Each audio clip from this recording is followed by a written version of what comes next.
থেকে পুনর্বহালের কথা বলবা, তার আগে নয়। তাই বন্ধুগণ, আমাদেরকে সতর্ক সজাগ থাকতে হবে।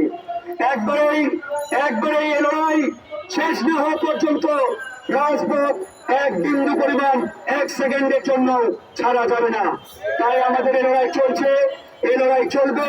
আরেকটি ইতিমধ্যেই আমরা আন্দোলন শুরু করেছি, বিডিআর হত্যাকাণ্ড।